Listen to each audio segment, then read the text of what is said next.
네, 안녕하십니까. 계속해서 대구에서 전해드리겠습니다. 대구와 경북 지역은 오늘 대체로 맑은 날씨를 보였습니다. 낮 최고 기온은 대구가 15.8도, 구미가 14.7도, 안동 13.6도, 포항 15.9도로 어제보다 높았습니다.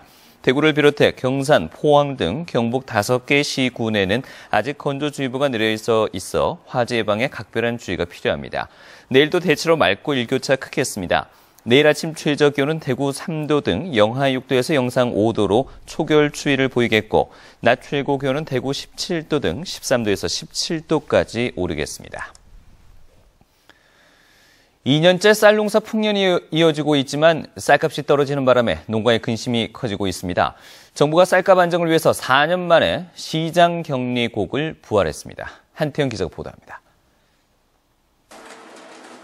구미의 한 미국 보관 창고에 수확한 벼를 담은 포대가 줄지어 들어옵니다. 팔리지 않은 쌀을 정부가 걷어들이고 있는 겁니다. 40kg짜리 포대벼 1등급을 기준으로 52,000원의 우선 지급금이 책정됐습니다. 지난해보다 3,000원이 내렸습니다.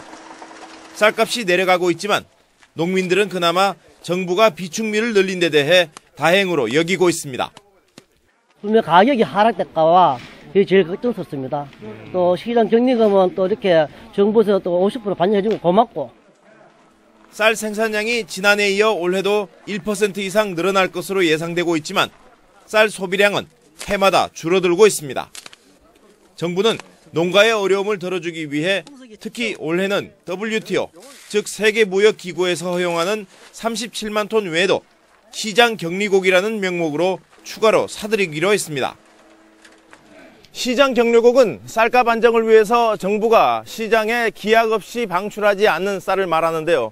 전국적으로는 18만 톤, 경북에서는 4만 2천 톤이 올해 배정됐습니다. 이 같은 시장 격리곡은 4년 만에 부활된 겁니다. 풍년 농사로 인해 가지고 쌀이 많이 생산됐기 때문에 1년 이상 격리시켜서 쌀값이 안정되도록 하기 위해서 정부에서 경상북도는 쌀값 안정화를 위해 농가들이 원하는 쌀을 모두 사들이는 등 대책을 마련하고 있지만 세금으로 비축되는 쌀을 처리하는 데에는 뾰족한 대안을 찾지 못해 고민스럽기만 합니다. MBC 뉴스 한태현입니다.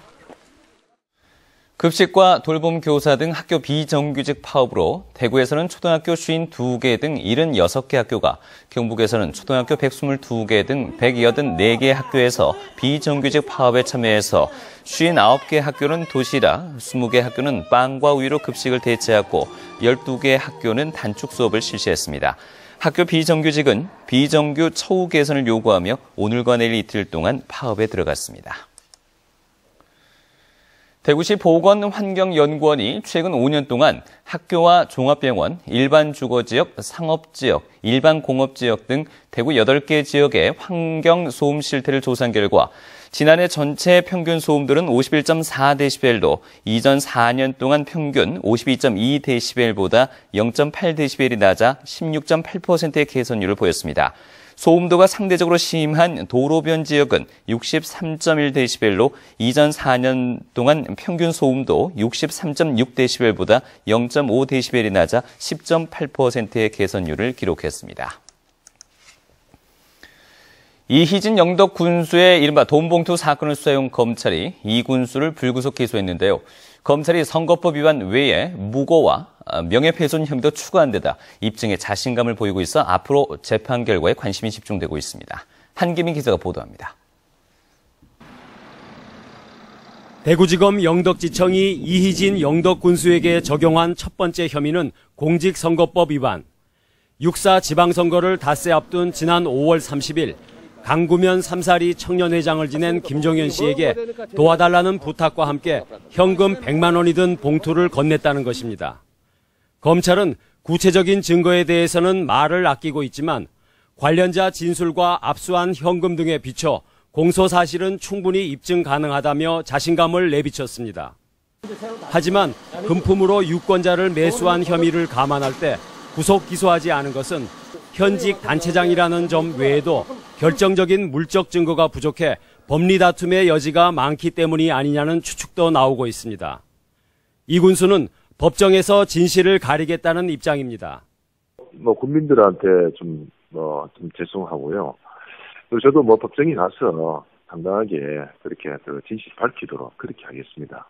검찰은 또 이 군수가 허위 사실이라며 고발인을 고소한 데 대해 무고 혐의를, 선거 유세장에서 같은 취지로 발언하고 유권자들에게 문자 메시지를 보내 고발인의 명예를 훼손한 혐의도 추가로 적용했습니다.